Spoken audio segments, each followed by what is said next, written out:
So it may have taken them 3 years, but eventually Hello Games and Sony have released No Man's Sky. And the reception's been a bit mixed, really.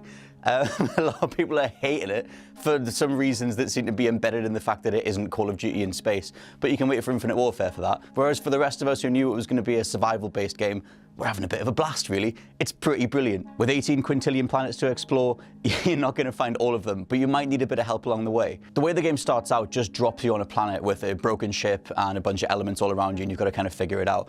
And it's that sort of ethos that drives the entire game. It doesn't hold your hand. There are a few tutorial pops, but that's pretty much it. You're going to need help. So with that in mind, I'm Scott from WhatCulture.com, and these are 16 tips and tricks that No Man's Sky just doesn't tell you. Number 16, do a boost jump. So movement in No Man's Sky is pretty slow. There is a sprint button on R3, but if you hit the melee button, which is R1, and then immediately hit and hold X, you can kind of do like a shoulder barge, which blasts you forward. It might be a bug, and they might remove it later, but at the minute, we're all enjoying just blasting across the cosmos faster than I think we're supposed to. So try it out. Number 15, you can climb any surface. Now, the game does tell you this, but only if you fly into a wall like Boba Fett, whereas if you haven't, then you won't know that if you just fly into any wall and just hold X, your jetpack meter won't actually go down as it enters this weird sort of climbing mode, whatever you want to call it, which carries you up the wall instead. So you can use this to get out of caves and tunnels and systems and things like that. Number 14, why you're being blown out of the sky every 5 minutes. So whenever you leave a planet, if you've got a whole bunch of minerals and resources and valuable things on you, the pirates, random pirates will spawn, as they always do in life, and they will take you down.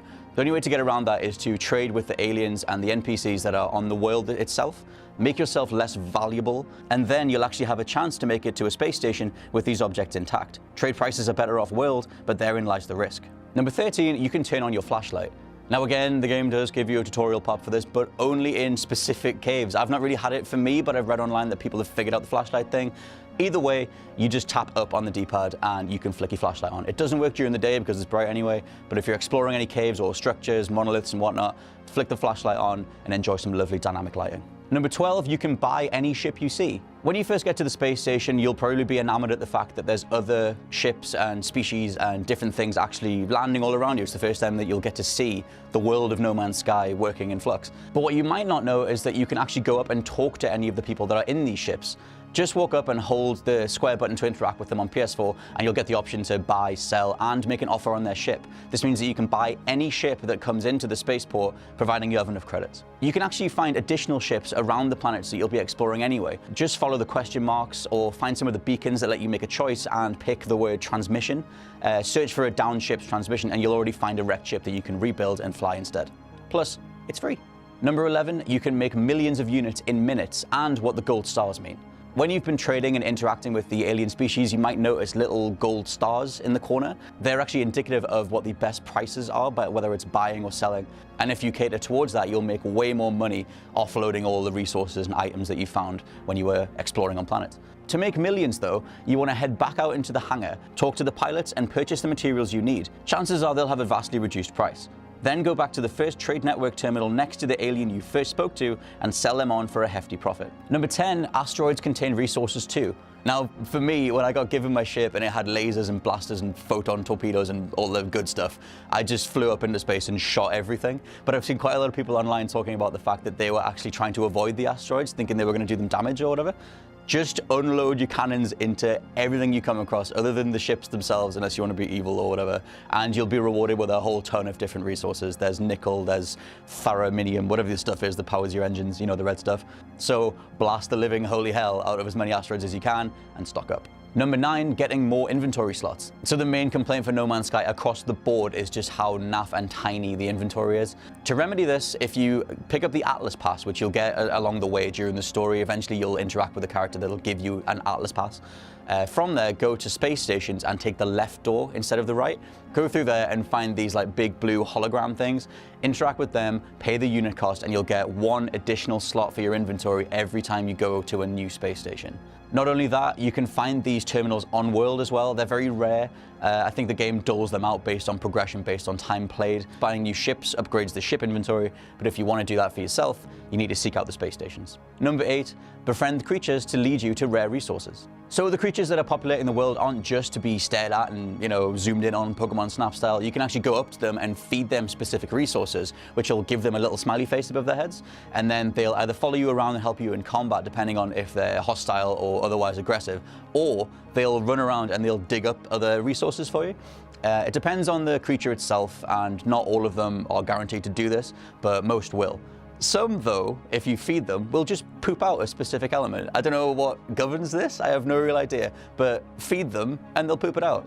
Just keep your mind on the multi-tool that you're getting at the end of this, all right? Don't worry about harvesting a lot of crap. Number 7, organize your inventory into shapes for bonuses. So because the inventory space is so minimal and tiny, you actually really need to think about where items are being placed. If you played the original couple of Resident Evils, it's pretty much that.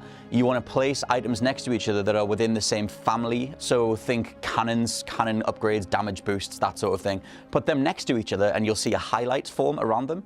This means that you're getting a bonus for that particular group of items. Cannons with their upgrades will do more damage. Deflector shields, if you put them next to each other, you can combine them together, so you actually stand a chance when you're taking on the pirates. Just experiment to put things next to each other and let us know in the comments if you found any particularly cool combos. Number 6, you can sprint with L3 and scan with R3. Now, let me know in the comments if you've come across any game that's had sprint on R3. I haven't seen that in a long time, if ever. Maybe Unreal Tournament 2004? What are we doing? Anyway, if you want to change that around, hop into the PlayStation system menu. No, I'll get this right.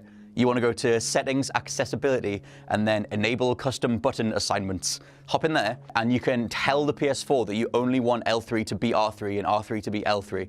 Now, this will remap everything, but if you're planning on playing a lot of No Man's Sky, just switch them around, and at least then you can sprint like the rest of the world does, and you can scan an R3 like every RPG ever. Number 5, you can scan the corpses of creatures instead of when they're alive. What a fun-filled game. Yeah, I'm not advocating wiping out all interstellar, interspecies life the second you come across it. But if there's any sort of fast-moving tiny creature or a flying thing that's sort of just about to get out your reach, just blast it with a grenade, just get it down, and then you can zoom in and get it. Pokédex style, and then you've got it. I mean, that's what Darwin did, I think.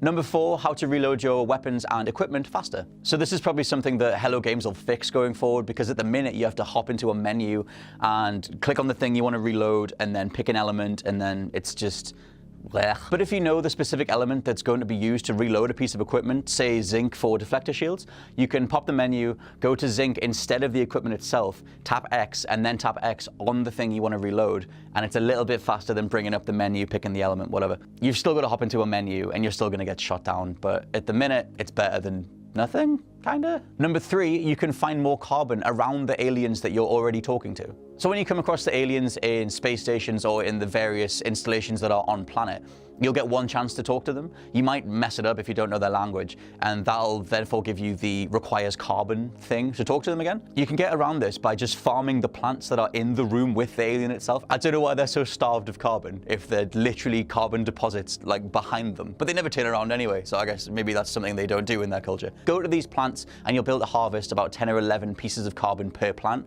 Then go back to the person you need to talk to, and you'll have the 20 that you need to give another go, to try again at whatever they were trying to get across to you.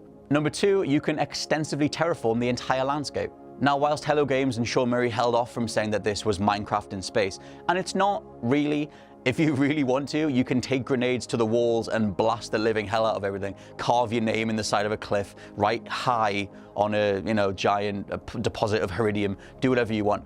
Point being, though, the actual use of this is that if you get stuck underwater or in any sort of cave where you're just like, this is going on forever, just aim up and blast your way out of the cave, jetpack up out of there. Number 1, you can call your ship to your location. Now, it's not specific. You have to be in certain stations that are on the planet, but you'll notice they sort of look like penises, to be honest. They're like weird beams with like big bits on the top.